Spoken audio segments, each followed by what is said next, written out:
नमस्कार दोस्तों, मैं अविनाश आप सबका स्वागत करता हूं ड्रीम सक्सेस एकेडमी में। दोस्तों, जैसे कि हम लोग भारत के आधुनिक इतिहास को कवर कर रहे हैं, उसी कड़ी में आज का जो हमारा टॉपिक है वो है धार्मिक और सामाजिक सुधार आंदोलन। दोस्तों, यह एक ऐसा टॉपिक है जहां से एग्ज़ाम में प्रतियोगी परीक्षाएं जो भी होती हैं उसमें डायरेक्ट क्वेश्चन पूछ लिए जाते हैं और पूछे जाते हैं। ठीक है, तो आज का जो वीडियो है काफ़ी इंपॉर्टेंट होने वाला है। आज वीडियो को जो है बिल्कुल स्किप मत करिएगा, क्योंकि इसमें जो भी क्वेश्चन है वो और फैक्ट टू फैक्ट लिए गए हैं और सारे क्वेश्चन जो आने वाले हैं। ठीक है, तो ज़्यादा विलम्ब नहीं करेंगे हम और एक छोटे से इंट्रो से अपने टॉपिक को शुरुआत करेंगे। इससे पहले आपको बता दूं कि यदि आप मेरे चैनल में पहली बार हो तो लाइक एंड सब्सक्राइब जरूर करें।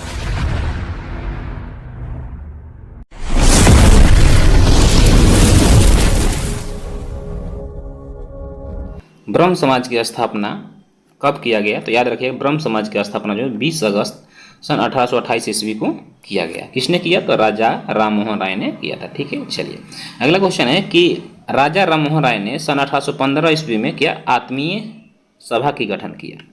1815 में आत्मीय सभा का गठन करते हैं। ठीक है, चलिए आगे बढ़ेंगे कि वेदांत कॉलेज की स्थापना जो है कब किया गया? तो इसका भी स्थापना जो है राजा राम मोहन राय नहीं किया था। कब किया था? तो ये आपको बता दें कि 1825 ईस्वी में किया था। ठीक है, चलिए आगे देखिए कि राजा राम मोहन राय जो थे यह भारतीय पत्रकारिता के अग्रदूत माने जाते हैं। राजा राम मोहन राय को भारतीय पत्रकारिता का जो है अग्रदूत माना जाता है।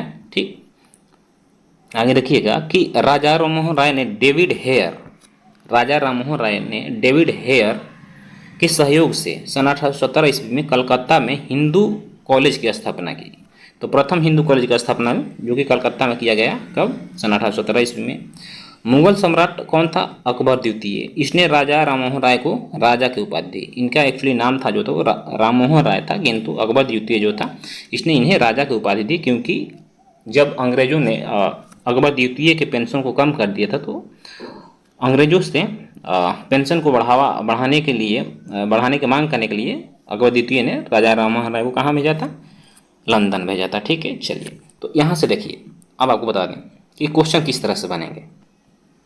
तो एग्जामों में इस तरह से भी क्वेश्चन आते हैं कि जैसे दे देगा कि राजा राम मोहन राय ने सबसे पहले किस संस्था की स्थापना की। ऑप्शन में आपको दे देगा, तो याद रखिएगा ये ऑप्शन में आपको दे देगा आत्मीय सभा, वेदांत कॉलेज, ब्रह्म समाज, हिंदू कॉलेज। तो याद रखिएगा सबसे पहले किसका किया था? आत्मीय सभा का। कब किया था? 1815 में। नंबर 1 याद कर लीजिएगा।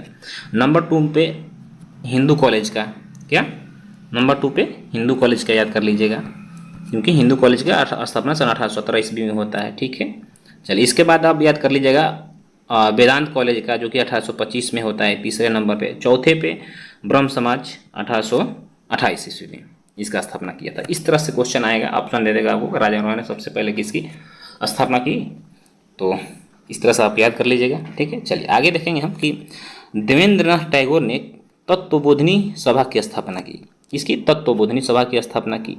केशव चंद्र सेन ने भारतीय ब्रह्म समाज यदि कह देगा तो वहाँ पर आप केशव चंद्र सेन मारिएगा, न कि राजा राम मोहन राय मारिएगा। तो भारतीय ब्रह्म समाज की स्थापना केशव चंद्र सेन ने किया था। ठीक है, चलिए आगे हम देखेंगे। अब प्रार्थना समाज देखेंगे यहाँ पे। ठीक, प्रार्थना समाज की स्थापना किसने किया? देखेंगे कि आत्मारंग पांडुरंग जी जो थे, इन्होंने सन 1867 ईस्वी में बम्बई यानी कि मुंबई में प्रार्थना समाज की स्थापना किया। महादेव गोविंद रानाड़े को पश्चिम भारत में सांस्कृतिक पुनर्जागरण का क्या कहा जाता है? अग्रदूत कहा जाता है। जो पश्चिमी भारत है ये वाला, यानी कि गुजरात, महाराष्ट्र, राजस्थान वाले क्षेत्र जो हैं, इसे जो है पश्चिमी भारत कहा जाता है। और इसके जो सांस्कृतिक पुनर्जागरण के अग्रदूत थे वो महादेव गोविंद रानाड़े को कहा जाता है। ठीक है, चलिए आगे देखेंगे हम सामाजिक सुधार। जो सामाजिक सुधार हुए, कौन कौन से सामाजिक सुधार थे, किसने किया, किसके प्रोत्साहन से करा गया? तो चलिए आगे देखते हैं कि शिशुवध सबसे पहले, जो कि 1795 ईस्वी में और 1804 ईस्वी में अधिनियम के तहत लाया गया था। शिशुवध को क्या किया? इस पर रोक लगाया गया। इस समय जो गवर्नर जनरल है वो सर जॉन शोर थे। कौन थे? याद लीजिए, सर जॉन शोर थे। ठीक है, 1795 ईस्वी में। चलिए शिशुवध से आपको थोड़ा सा बता दें। शिशुवध बच्चियाँ जन्म लेती थी तो उसके माँ बाप क्या करते थे, यानी जिसके परिवार वाले थे, उनका बोझ न हमें बाद में उठाना पड़े, इसलिए उसका क्या कर देते, उनकी हत्या कर देते थे, जो कि एक तरह से समाज में कुरीतियाँ कुर्तियाँ जिससे फैल रही थी और एक गलत मैसेज आ रहा था, तो इसके खिलाफ जो है जो सामाजिक सुधारक थे उस समय के, ठीक है, और ईसाई मिशनरियों ने इसका विरोध किया और फिर अंग्रेजों ने इस पर रोक लगाया, ठीक है। चलिए, तो एक अच्छा पहल था समाज के दृष्टि से देखें तो। चलिए, अगला क्वेश्चन है यहाँ पे कि सती प्रथा पर सन 1829 ईस्वी में लॉर्ड विलियम बेंटिंक ने किसके, राजा राम मोहन राय के सहायता से क्या किया, रोक लगाया सन 1829 ईस्वी में। सती प्रथा भी हमारे समाज की एक बहुत ही विलक्षण प्रथा थी, जो कि समाज पे देखे तो एक उसका भी बुरा असर था। हाँ, सती प्रथा में क्या होता था कि स्त्रियों को अपने हस्बैंड के साथ, यदि हस्बैंड की मृत्यु हो जाती है तो उसके चिता के साथ स्त्रियों को भी जलना होता था, जो कि एक बहुत ही कुप्रथाओं में इसका भी गिनती होता था और बहुत ही समाज के लिए एक हानिकारक प्रथा थी, ठीक है। तो इसमें भी रोक लगाया गया, ठीक है, ये भी एक अच्छा पहल किया गया था। चलिए, अगला है दास प्रथा पर रोक जो है उस समय के जो गवर्नर जनरल था लॉर्ड एलन बोर्टन ने लगाया था सन 1843 ईस्वी में, ठीक। अगला है कि विधवा पुनर्विवाह। पहले क्या था, हमारे समाज में विधवाओं को शादी करने का अधिकार नहीं था। वो यदि विधवा हो गई तो फिर पूरा जीवन उनको उसी स्थिति में गुजारना होता था। इसको देखकर जो ईश्वर चंद्र विद्यासागर का नाम आपने सुना होगा, उनने काफ़ी आवाज़ उठाई और काफ़ी आंदोलन किए, ठीक है, तथा समाज में जाकर जागरूकता फैला और उनकी सहायता से लॉर्ड कैनिंग ने विधवा पुनर्विवाह की अनुमति दी, कब, सन 1856 ईस्वी में, ठीक है। चलिए, अगला देखेंगे नेटिव मैरिज एक्ट, जो कि 1872 ईस्वी में है, नॉर्थ ब्रुक के समय ना। इसमें अंतर्जातीय विवाह को प्रोत्साहन दिया गया, यानी कि अदर जातियों में विवाह करने को प्रोत्साहित करा गया। चलिए, आगे देखेंगे कि एज ऑफ कंसेंट एक्ट जो है ये कब लाया गया था। तो एज ऑफ कंसेंट एक्ट जो है ये सन 1891 ईस्वी में सर लैंसडाउन, जो कि गवर्नर जनरल था उसमें वर्तमान में भारत का, उसके शासनकाल में लाया गया था। इसमें जो है लड़कियों के विवाह की जो आयु थी वो 12 वर्ष निश्चित की गई। इससे पहले जो है लड़कियों के जो विवाह की आयु थी वह कितनी थी, 10 वर्ष निश्चित की गई थी। तो इसके पीछे एक घटना आपको बता दूं कि घटना क्या है कि बंगाल में एक लड़की का विवाह हो जाता है कितने वर्ष की उम्र में, 11 वर्ष की उम्र में। तो उसके हस्बैंड के द्वारा उसका यौन शोषण कर दिया जाता है, जिससे कि उस लड़की का क्या हो जाता है, मृत्यु हो जाती है। जिसके लेकर अंग्रेजों ने फिर देखा कि नहीं, इस उम्र में लड़कियों की शादी करना उचित नहीं है और यह देखा जाए तो रूढ़िवादी विचारधारा है। तो उसने क्या किया कि एज ऑफ कंसेंट एक्ट लाया सन 1891 में, और इस एक्ट के तहत लड़कियों की जो शादी करने की उम्र थी 10 वर्ष, इससे बढ़ाकर कितना कर दिया गया, 12 वर्ष कर दिया गया, ठीक है। चलिए, आगे देखेंगे कि शारदा एक्ट जो है ये 1929 ईस्वी में आता है और इस समय जो गवर्नर थे वो लॉर्ड इरविन था। इसमें जो है लड़कियों की विवाह की आयु जो है 12 वर्ष पहले थी, उसको बढ़ाकर 12 वर्ष से कितना कर दिया गया, 14 वर्ष कर दिया गया, ठीक है। तो इस तरह से सामाजिक सुधार हमारे समाज में धीरे धीरे प्रयोगों के साथ शुरू है और इसका परिणाम भी हमें आगे अच्छा देखने को मिला, ठीक है। चलिए, अब हम देखेंगे कि जो रणाने थे, महादेव गोविंद रणाने, इन्होंने सार्वजनिक सभा की स्थापना सन 1870 ईस्वी में किया। इन्हें महाराष्ट्र का क्या कहा जाता, तो इन्हें महाराष्ट्र का सुकरात कहा जाता था।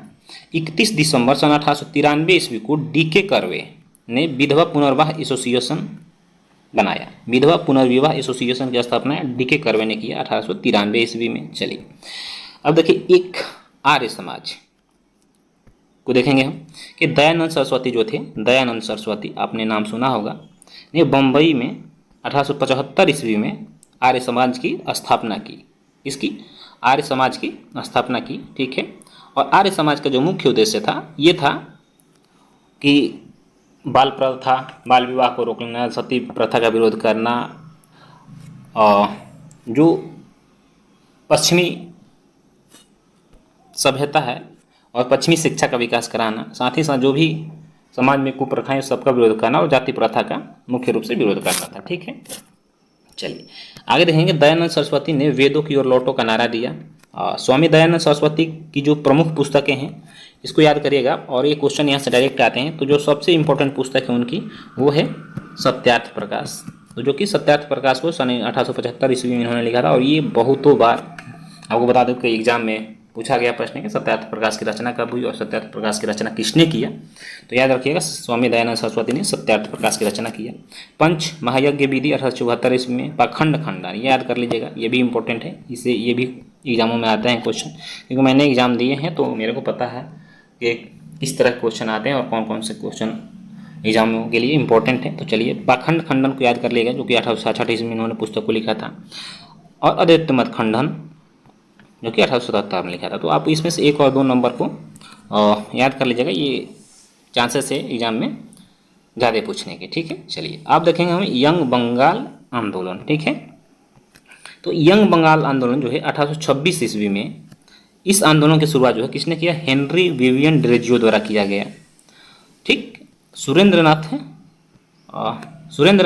बनर्जी ने डेरेजियो को क्या कहा था, डेरेजियो को जो है बंगाल में आधुनिक सभ्यता का अग्रदूत माना था तथा अपनी जाति के पिता के रूप में स्वीकार किया। किसने, सुरेंद्रनाथ बनर्जी ने। ठीक है, चलिए रामकृष्ण मिशन को देखेंगे हम कि रामकृष्ण मिशन की स्थापना जो है किसने किया, स्वामी विवेकानंद ने किया। ठीक, तो स्वामी विवेकानंद जो कि दक्षिणेश्वर के स्वामी कहे जाने वाले रामकृष्ण परमहंस जो यह एक मंदिर के क्या थे, पुजारी थे। ठीक, और इन्हें दक्षिणेश्वर मंदिर जो कि बंगाल में है उस मंदिर के पुजारी थे, और इन्हें दक्षिणेश्वर स्वामी के नाम से भी जाना जाता था। इनके शिष्य थे स्वामी विवेकानंद। स्वामी विवेकानंद का जो बचपन का नाम था नरेंद्र नाथ था। ठीक है, 1893 ईस्वी में विश्व धर्म सम्मेलन होता है। कहाँ होता है, तो यह अमेरिका के शहर शिकागो में होता है। ठीक, जिसमें कि स्वामी विवेकानंद ने क्या किया, भारत का नेतृत्व किया। किसका, भारत का नेतृत्व करते हैं, और अपनी स्पीच इस तरह से स्पीच देते हैं कि पूरे वर्ल्ड में जो है इंडिया का नाम अव्वल होने लगता है। ठीक है, चलिए तो 1893 में शिकागो का जो वार्ता था ये बहुत ही प्रसिद्ध है और इसी के लिए पूर्ण रूप से विख्यात हैं स्वामी विवेकानंद। ठीक है, तो इनकी जीवनी को आप पढ़िए, काफ़ी अच्छा व्यक्तित्व के और काफ़ी अच्छा समाज सुधारक थे। ठीक है, और एक महान आत्मा भी थे। चलिए आगे देखेंगे हम कि 1896 ईस्वी में स्वामी जी ने क्या किया, अमेरिका में एक वेदांत सभा की भी स्थापना की। 1897 ईस्वी में स्वामी विवेकानंद ने रामकृष्ण मिशन की स्थापना की। 1897 ईस्वी में रामकृष्ण के मिशन की स्थापना किसने की, स्वामी विवेकानंद ने किया था। तो ये क्वेश्चन आता है कि रामकृष्ण मिशन की स्थापना किसने किया, स्वामी विवेकानंद ने किया। कभी कभी डेट भी पूछ देता कब किया, तो याद रखिएगा 1897 ईस्वी में किया। ठीक है, चलिए अब देखेंगे कि सुभाष चंद्र बोस जो थे इन्होंने स्वामी विवेकानंद को क्या कहा, आधुनिक राष्ट्रीय आंदोलन का आध्यात्मिक पिता कहा।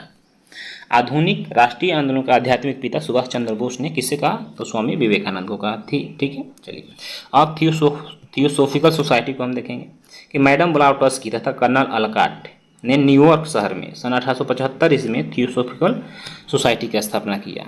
ठीक है, थियोसोफिकल सोसाइटी का जो भारत में कार्यालय था वो मद्रास के अड्यार शहर में था, जो कि 1882 ईस्वी में कार्यालय खोला गया। ठीक है, अलकाट की मृत्यु के पश्चात सन 1907 ईस्वी में एनी बेसेंट जो है थियोसोफिकल सोसाइटी की अध्यक्ष बनी और वो इन्होंने भारत में अपना कार्यस्थली शुरू किया। ठीक है, चलिए अन्य सामाजिक सुधारों में हम देखेंगे लोक हितवादी के नाम से हम किसे जानते हैं, तो लोक हितवादी के नाम से हम गोपाल हरि देशमुख को जानते हैं। भारतीय सेवक समाज, जिसके हम इंग्लिश में the servants of India society के नाम से भी जानते हैं। ये क्वेश्चन भी काफ़ी बार एग्जाम में पूछा गया है। तो सर्वेंट्स ऑफ इंडिया सोसाइटी का स्थापना किसने किया, तो गोपाल कृष्ण गोखले ने सन 1905 ईस्वी में किया, याद रखिएगा। चलिए मुस्लिम सुधार आंदोलनों को हम थोड़ा सा देख लेते हैं। ठीक है, तो इसमें देखिएगा सर सैयद अहमद खान ने क्या किया, अलीगढ़ आंदोलन चलाया। अलीगढ़ आंदोलन किसने चलाया, तो सर सैयद अहमद खान ने चलाया। ठीक है, मोहम्मद कासिम ननौतवी एवं रशीद अहमद गंगोही ने सन 1866 ईस्वी में देवबंद में क्या किया, इस्लामी मदरसे की स्थापना की। और यह जो मदरसा है काफ़ी बड़ा मदरसा। और आगे देखिएगा कि मिर्ज़ा गुलाम मोहम्मद ने सन 1889 ईस्वी में अहमदिया आंदोलन की शुरुआत की। यानी अहमदिया आंदोलन किसने चलाया, तो मिर्ज़ा गुलाम अहमद ने चलाया। ठीक है, 1864 ईस्वी में सर सैयद अहमद खान, 1864 देखिएगा में सर सैयद अहमद खान ने साइंटिफिक सोसाइटी तथा 1875 ईस्वी में अलीगढ़ मुस्लिम एंग्लो ओरिएंटल कॉलेज की स्थापना की। इसको याद रखिएगा, 1875 ईस्वी में अलीगढ़ मुस्लिम एंग्लो ओरिएंटल कॉलेज की स्थापना सर सैयद अहमद खान ने सन 1875 ईस्वी में किया। और वो इसी का, ठीक है, इसी की स्थापना की। और यही कॉलेज जो है सर 1920 ईस्वी में क्या किया, अलीगढ़ मुस्लिम विश्वविद्यालय के नाम में परिवर्तित हो गया। यानी अलीगढ़ मुस्लिम एंग्लो ओरिएंटल कॉलेज का स्थापना जो 1875 ईस्वी में होती, इसी का आगे चल के 1920 ईस्वी के आसपास इसका नाम जो हो जाता है अलीगढ़ मुस्लिम विश्वविद्यालय, जो कि वर्तमान में यही नाम है, ठीक है। तो चीज़ें आपको ये समझ में आई होगी। वर्ष 1930 में सर्वप्रथम द्विराष्ट्र सिद्धांत, ठीक है, द्विराष्ट्र सिद्धांत की बात किसने किया था? तो सबसे पहले द्विराष्ट्र सिद्धांत, ये क्वेश्चन आता है कि द्विराष्ट्र सिद्धांत की बात सबसे पहले किसने किया था? तो 1930 ईस्वी में मोहम्मद इकबाल ने किया था। किसने किया था? मोहम्मद इकबाल ने किया था। इकबाल ने अपनी पुस्तक बंग-ए-दारा, इनकी प्रसिद्ध पुस्तक है बंग-ए-दारा। क्वेश्चन आता है कि बंग-ए-दारा किसकी पुस्तक है? तो याद रखिएगा बंग-ए-दारा मोहम्मद इकबाल की पुस्तक है। इन्हें पहली बार इंकलाब शब्द का प्रयोग किया गया था। तो पहली बार इंकलाब शब्द का प्रयोग बंग-ए-दारा में किया गया था। किसके द्वारा किया गया था? इकबाल के द्वारा किया गया था, ठीक है। चलिए आगे देखेंगे हम निम्न जातीय आंदोलन, ठीक है। निम्न जातीय आंदोलन में आप देखिएगा 1873 ईस्वी में बम्बई में ज्योतिबा फुले, जो कि एक महान सामाजिक कार्यकर्ता थे और समाज सुधारक भी थे, इन्होंने क्या किया? सत्य शोधक समाज की स्थापना की। सत्य शोधक समाज की स्थापना VVI क्वेश्चन। इसमें दोस्तों आपको बताओ जो भी प्रश्न है, सारे प्रश्न अपने आप में इम्पोर्टेंट हैं और सारे प्रश्न जो है ये आने वाले प्रश्न हैं। इसमें फैक्ट ही मैंने उस टॉपिक को चूज किया जो कि प्रश्न जो कि एग्जामों के लिए यूजफुल हो। और गुलामगिरी पुस्तक, ये भी बहुत बार आया है एग्जामों में कि गुलामगिरी पुस्तक रचनाकार कौन है? तो ज्योतिबा फुले जो ये गुलामगिरी पुस्तक के रचनाकार भी है, ठीक है। चलिए अब देखिएगा 1924 ईस्वी में अम्बेडकर ने बम्बई में क्या बहिष्कृत हितकारिणी सभा की स्थापना की। Very important question. बहिष्कृत हितकारिणी सभा की स्थापना सन 1924 ईस्वी में किसने किया? BR अम्बेडकर ने किया। वर्ष 1927 में मराठी में बहिष्कृत भारत नामक पत्रिका का भी प्रकाशन किया इन्होंने, ठीक है। चलिए सन 1932 में महात्मा गांधी ने अछूतों को क्या कहा? हरिजन शब्द से संबोधित किया। साथ ही हरिजन सेवक संघ की भी स्थापना की। तो हरिजन सेवक संघ की स्थापना किसने किया? तो महात्मा गांधी ने किया। कब किया? 1932 में किया, ठीक है। चलिए आगे देखेंगे हम कि अन्य आंदोलनों में और देखिएगा क्या क्या है कि विधवा पुनर्विवाह जो है ईश्वर चंद्र विद्यासागर ने के अथक प्रयत्न से शुरू किया गया। बता चुके हैं आपको पहले। DK कर्वे ने वर्ष 1916 में बम्बई में प्रथम महिला विश्वविद्यालय की स्थापना की। तो प्रथम महिला विश्वविद्यालय की स्थापना डॉक्टर DK कर्वे के द्वारा सर 1916 ईस्वी में कहाँ किया गया? तो बम्बई में किया गया। चलिए भारतीय राष्ट्रीय संघ, जिसका के बाद में नाम भारतीय राष्ट्रीय कांग्रेस कर दिया गया, की स्थापना सन 1885 ईस्वी में एलन ऑक्टेवियन ह्यूम द्वारा की गई थी। और कांग्रेस का जो पहला अधिवेशन हुआ था 28 दिसंबर सन 1885 ईस्वी को बम्बई स्थित गोकुल दास तेजपाल संस्कृत विद्यालय में हुआ था, ठीक है। तो दोस्तों इस तरह से हम लोगों ने क्या करा कि सामाजिक तथा धार्मिक सुधारों को देख लिए। आशा करता हूँ आपको वीडियो पसंद आया होगा। आगे थोड़ा सा देखते हैं यहाँ पे कि उपाधि और उपाधि प्राप्तकर्ता दाता कौन थे, ठीक है। तो यहाँ देखिए गुरुदेव, उपाधि गुरुदेव किसको बोला जाता है? रविन्द्रनाथ टैगोर को बोला जाता था। किसने दिया था? तो महात्मा गांधी ने दिया था। महात्मा गांधी जी को महात्मा का उपाधि किसने दिया था? रविन्द्रनाथ टैगोर ने दिया था। नेताजी के नाम से हम सुभाष चंद्र बोस को जानते हैं। ये जो उपाधि दिया था ये एडोल्फ हिटलर ने दिया था। किसने दिया था? एडोल्फ हिटलर ने दिया था। वल्लभ भाई पटेल को सरदार कहा जाता था और सरदार की उपाधि जो बारदोली के महिलाओं ने दिया था, ठीक है। चलिए डॉक्टर राजेंद्र प्रसाद को हम लोग देश रत्न या अजात शत्रु के नाम से भी जानते हैं और ये जो उपाधि महात्मा गांधी ने इन्हें दिया था, ठीक है। चलिए आगे देखेंगे हम कि मोहम्मद अली जिन्ना को क्या कायदे आजम के नाम से भी जाना जाता है। कायदे आजम मोहम्मद अली जिन्ना, जिसको कि जो उपाधि दिया था महात्मा गांधी ने दिया था। देश नायक, हम सुभाष चंद्र बोस को देश नायक भी कहते हैं, रविन्द्रनाथ टैगोर ने उपाधि दी थी। स्वामी विवेकानंद को विवेकानंद किसने कहा था? महाराजा खेतड़े ने कहा था विवेकानंद, ठीक है। महात्मा गांधी को राष्ट्रपिता किसने कहा था? तो सुभाष चंद्र बोस ने कहा था। और राजा राम मोहन राय को राजा किसने कहा था? तो ये अकबर द्वितीय ने कहा था। तो दोस्तों इस तरह से आज का हमारा जो टॉपिक है कंप्लीट हुआ, ठीक है। आशा करता हूँ आप लोगों को वीडियो पसंद आया होगा। यदि कमेंट करके जरूर बताएं, ठीक है। इसी सिलसिला को हम आगे भी जारी रखेंगे और आप लेके अच्छे से कंटेंट को लाते रहेंगे। तो दोस्तों वीडियो पसंद आई हो तो लाइक एंड सब्सक्राइब जरूर करें, साथ ही कमेंट भी अपना करें और अपना रिव्यू दें किस तरह कि आपको वीडियो कैसी लगती है। फिर मिलेंगे किसी नेक्स्ट वीडियो में, तब तक ले जय हिंद, वंदे मातरम।